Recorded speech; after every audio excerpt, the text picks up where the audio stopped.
Chers amis, bonjour, Bezrat Hashem, ce cours soit pour la Tzlacha et les réfouachim de tous les bénis Israël, qu'on entende de bonnes nouvelles pour les Chayalim, les Chatofim et le Klal Israël. Alors, vu qu'aujourd'hui c'est la journée de faire attention à la médisance, à la shonara comme on appelle, alors on va essayer de parler sur une idée. Vous savez que l'interdit évidemment de médisance est quelque chose évidemment de dégradant, dégrader une personne, le fait de lui faire du mal.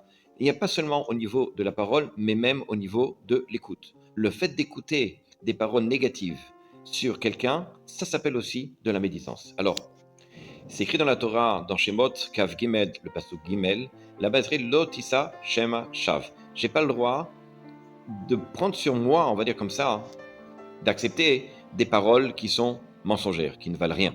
Donc le Chafetz Chaim, lui, comprend sur justement ce passage-là, comme quoi on a un interdit de la Torah d'écouter, pas seulement de dire de la médisance, mais même d'écouter de la médisance.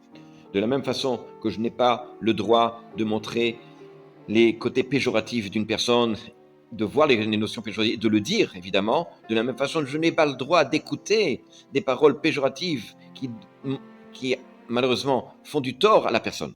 De la même façon que je n'ai pas le droit de faire du tort à une personne, de lui provoquer un nezek, ce qu'on appelle un dommage, par la parole, de la même façon je n'ai pas le droit d'écouter des paroles mauvaises qui peuvent engendrer aussi un dommage à cette personne-là. En résumé, le fait simplement d'écouter des paroles qui sont mauvaises sur quelqu'un, dans lequel la personne est en train de parler des choses mauvaises sur quelqu'un et moi j'écoute, même si je n'y crois pas, le fait simplement d'écouter, d'après le Chafetz Chaim, on transgresse malheureusement un interdit de la Torah qui fait partie de la médisance. À bientôt.